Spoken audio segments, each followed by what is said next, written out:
because, I'm a straight up person. I don't steal, but I have just been in this game for a little while that I'm able to see. All of a sudden, you end up picking up a book that has a super cool cover, right? And inside, this is your book. It's a totally different title. And this isn't your design. But when you open up and you begin to read, you see your stuff in someone else's book. Oh, wow. I've seen it happen. Oh, wow. So be protective of your stuff. I even say that for a lot of times when we have people that are writing, and I'm not trying to discourage people from being able to write creatively, but, when we do, a lot of times you see people with social media stories, their little online stories, and they're really, really good and they're really, really great. I would discourage writing those and just putting your stuff out there, because you are setting yourself up to opening up somebody's book and seeing all of your stuff just right there. Yeah. Oh, wow. But what about copyright? Doesn't copyright protect some of that, or what can somebody do if that happens? Copyright definitely protects it. You would think that if you put your stuff online, then of course, if anything, it falls under like the poor man's copyright type of thing. But when you have millions of stories and ideas and things like that, everybody may not think that you may just kind of overlook something. So make sure that you are protective of your things. Yeah. Even if you do a poor man's copyright. Now, let me explain exactly what a poor man's copyright is, okay? You've written some material, whether it be, I remember taking a bunch of poems that I had written. And this is how I kind of learned about the poor man's copyright. I printed them off, and then I took them to the mail, and I sent a certified copy. I sent a certified mail to myself with all of my pages in there. So it's a poor man's copyright. So when I received it in the mail, it's date stamped, it's signed. And if I was to see any of those poems that are still in that sealed envelope, show up somewhere, this is my copyrighted material, and you don't necessarily have permission to necessarily use it. And it is backed up in law, in courts. It is time-stamped. It is dated. It came from the post office. But you should be protective of your work. Like I said, there's a time and place for everything. And as a self-published author, of course, you're responsible for your marketing. So you want to let people know, but there's a time for it. Don't necessarily, before you even finish writing your book itself, that you're just kind of letting everybody know what it is that you're doing. Okay. So then when do you think would be a good time to promote? I think a good time to promote is, first of all, that you've written, you started writing the book. You need to have a timeline pretty much for everything. If you're going to write, I would say once you have finished, you may not have completely finished writing, but once you have your cover completely designed and you have your idea, your concept, and your manuscript in motion, you can go ahead and copyright your stuff. It doesn't have to be absolutely complete at that time. But then you have to allow, especially when you are self-publishing, when you're an indie author, there's a timeline depending on who it is that you're using to actually print your books and things like that. So you're going to have to give yourself time to get it to an editor. You're going to have to give yourself time. And don't think editing is a one and done. It sometimes takes 2, 3, 4 cycles around. Say that, because you have your initial edit, and then you have okay, well, I've accepted all the track changes, or I've rejected this, and then you go through it again. You may go through it again, and then you may get a printed copy, and then you need to go through it again. So time for your editing. I think once you get your final editing, I'd give yourself 2 to 3 months, at least 2 months after your initial edit. You sent your editor this book, right? Yeah. You sent your editor this manuscript. Give them at least a good 2 months to completely finish the editing process. And it sounds like a long time, but it truly isn't. Right. But because there are other things that you need to be doing then you can start your marketing. Start your marketing campaign because, okay, well, I know that I'm going to get my book back back, and then I can submit it for publishing. Once you submit it for publishing, I would say then go ahead and start actively, actively telling people about it. Be creative as you want.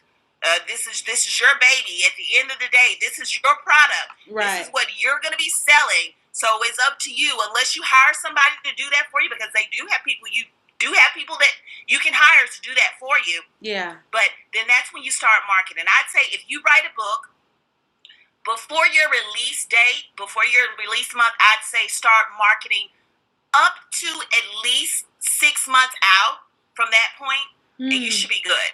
Okay. And that way, just putting a buzz in your ear. You don't have to do, you could do something maybe once every 2 weeks, just sticking something out there, but keeping it before somebody's face and letting them know, hey, this is coming, y'all, this is coming, so that they, right.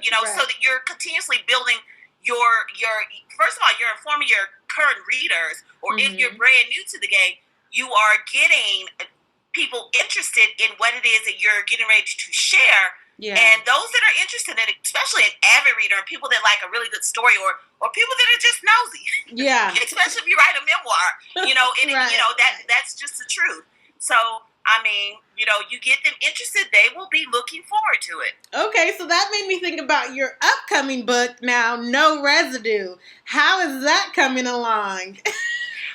Oh my gosh. Writing fiction is so different. Okay. My thing is, and I'll be honest, I am still in some writing. I'm still doing some writing.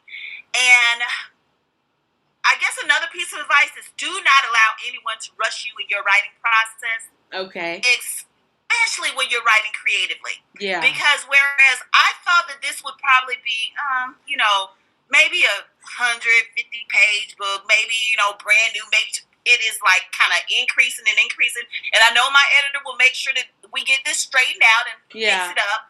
But the book is going wonderful. I am in the zone of just writing and having fun, because I think I have so many different characters with so many different personalities and so many different storylines, and trying to pull it all together. But it is such an it's such an interesting read, because like I said, I like real topics, and sometimes taboo topics and things people don't talk about. I put it out there. Maybe I don't need to put it all in this one book. Okay. Maybe I'll make a series. Who knows? You go. But it's going really well. I'm in the creative writing zone right now with that. Oh, wow. Awesome. So, you sound like you got a lot going on. How do you balance it all? How do you balance work and your writing and family? How do you, what do you do? What's your process? Oh my gosh. You were right. I am very busy. And sometimes people may disagree, but I do not believe that there will ever be a complete way to balance home, life, work. I think that your job is to make sure that one simply doesn't become more unbalanced than the other. Okay. Sometimes what we have to do is take the time to just kind of reflect and review. There are sometimes some seasons in which I need to absolutely put my book and my work first. Sometimes there are particular seasons and times in which I know that I need to make sure that good old corporate America, my 9 to 5, that those priorities are first. Yeah. Sometimes I may have a kid that absolutely needs my attention. Is not like an emergency type of attention, but there's a certain time in which I need to make sure that my household is in absolute order, and that I'm taking care of the needs of the home, the family, or what have you. The key is making sure one doesn't become more unbalanced than the other. Okay. That's it. Sometimes in different seasons and different times, you have to give your attention more to one or the other. So if that means that I'm only able to write for 10 minutes that day, then I write for 10 minutes that day. Yeah. If that means that I'm only able to edit for an hour, I only edit for an hour. Yeah. There are times that I may have to prepare for a speech, lock everything down, kick everybody out the house, and that's what I do too. And then there are times in which I got to go to that daggone game that I don't feel like going to, but I know that it's going to mean the world to my kid. Oh, wow. That's good. Hey, and like you said, you keep it real. And I think that's a good take on it. I ask that question a lot, and that's the first answer that I've got like that is just make sure one doesn't imbalance the other. And Yes. hey, I could go with that. I could dig that a lot. So then, have you encountered any moments during your writing journey or just any time in life where you felt like you wanted to quit? And then if so, how did you handle it? Yes, I have wanted to throw in the white flag on many occasions. I've wanted to totally quit adulting. But yeah, there are different times in which I've wanted to quit, and I've like I don't want to write another thing, or I don't want to deal with another review, or what have you. But I think what keeps me balanced, or what keeps me grounded, is knowing that at the end of the day, I have a purpose. I have a purpose, and it is my purpose that keeps me going. You can say that my purpose. Well, I know that my purpose is God given. I am unique. You are unique. I have a specific task or a plan for my life, just as you do. And at the end of the day, I truly want it.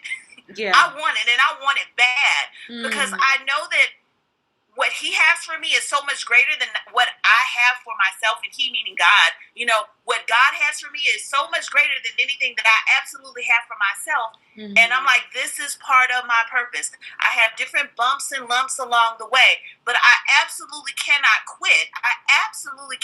Because there's so much good attached and associated and tied to my purpose. Just even right here, being with you right now, what if I'm able to say something and it makes an absolute difference to someone else? Someone else absolutely has an idea. They're able to catch a hold of it, and their book soars, or what have you, or their marketing strategy flies, or either they are able to land this awesome, amazing editor, or what have you. Everybody's connected to that particular purpose. I wanted to quit this video a few minutes ago. You've had to edit out my kids acting a complete total behind. But you know what I mean. Yeah. But we all have moments in which we want to quit. But you have to just continuously remember your why. There you go. Remember your why. Your why will keep you going. Okay, so then that kind of flows into my next question. You said, one of the things that keeps you going is your purpose. Give us two more things. What else keeps you going?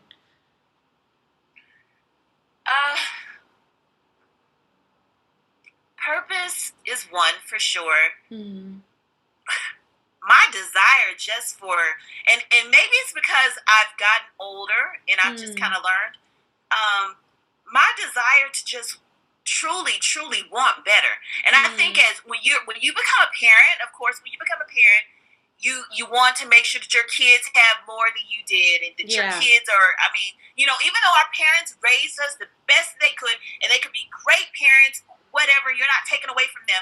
But when you parent, your parenting style may be a little bit different. You just want the absolute best for your kids. And so knowing that I want my children to be able to take a look at me, flaws and all, and know that, hey, my mom takes the time, and she goes for it. I want them to know to just go for it. I have a kid that expresses that he wants to travel, internationally travel, and I'm like, dude, you are 20, go for it. Oh, wow. Absolutely go for it. And so I want my kids to have better, and I want them to learn from me. And so that's one thing that kind of keeps me going, is just my desire for better, and to be able to show that to my children. And another thing that I think that keeps me, what was the question again? Another thing that keeps you going. Keeps me going. I guess belief that I can.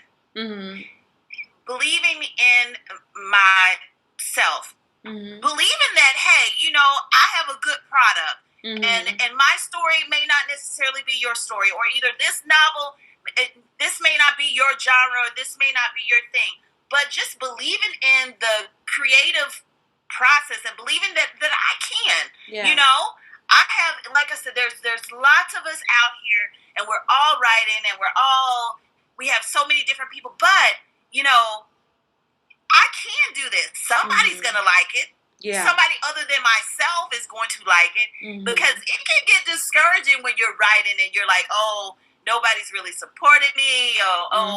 But the belief that I can keeps me absolutely going. Yeah. Oh, wow. That is awesome. So you were saying something earlier about, wanting better and things like that for your kids. And I don't know if you shared it on your author page, but just for those who don't know, I also follow Miss Juva on her personal Facebook page.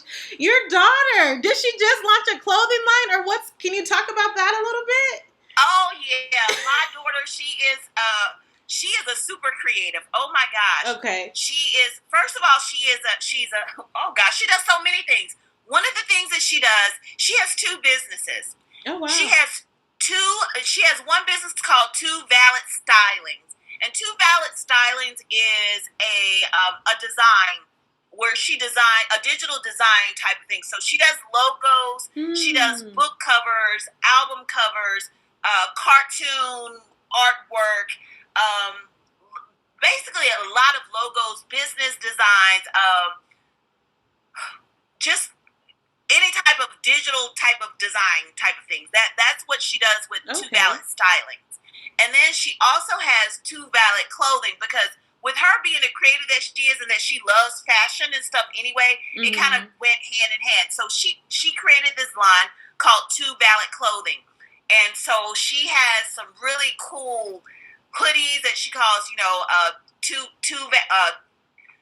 big vibes, and her clothing line, it is so super cute. It is so super cute, and she has a lot of different ideas. She actually created a line specifically for me, because my whole thing, or my whole ministry, is purpose, right? Yeah. And so she made me these really cute purpose tees. I probably should have worn one. Yeah. But it says, there's one that says God Purpose, and then she has a couple others for me that she created with the Juva 3 Alexander, products. So I have purpose tees that were created by Two Valid Clothing. And I love it. And she's done a couple of different things for a couple of other different artists and people that they're like, hey, I want T-shirts to go with my books, or I want T-shirts for this particular function. And right now she's putting together the whole, my family's taking a family cruise next month. Not next month. Oh my goodness, next year. Okay. And so she's putting together a design for our family logo. But she's absolutely amazing. She's absolutely amazing. And yeah, I do want them better, and I do want them to go for it. Go for it. Yeah. Oh, wow. That's so great. I think definitely you've done a fabulous job of leading by example. I'm not surprised by anything that your daughter is doing. I think that's great. Again, if you don't mind sharing her information with us again, how can we find her? What's her website information? Okay. She's on Twitter at Two Valid Stylings, and Stylings is spelled Stylingz. So Okay. Two Valid Stylings. Wrap it up, because I know you have a couple of things planned for your birthday, but is there anything else? Is there anything else that you would like to offer the community? To all of my creators, I want to tell you to keep writing, keep booking speaking engagements. Continue to tell your story. Believe in yourself. Trust the process. Don't stop. Keep going. You've got this. Don't worry about those that are supporting you. Oh my gosh, this is such important.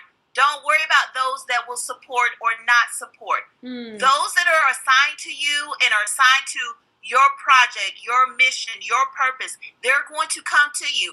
Don't be surprised or alarmed when it's not those that you feel should, because most of the times it's people that you don't even know. Yeah. Embrace those that truly embrace you. Embrace those that truly believe in what it is that you have, and know that you can reach the millions, you can reach the masses, and you can do this. You concentrate on doing what it is that you were sent and set up here to do. Everything else will fall into place. When we allow ourselves to get caught up within the distractions of everything else that's kind of going on, it stops your creative process. Mm-hmm. You cannot afford to allow that to happen. You keep going no matter what.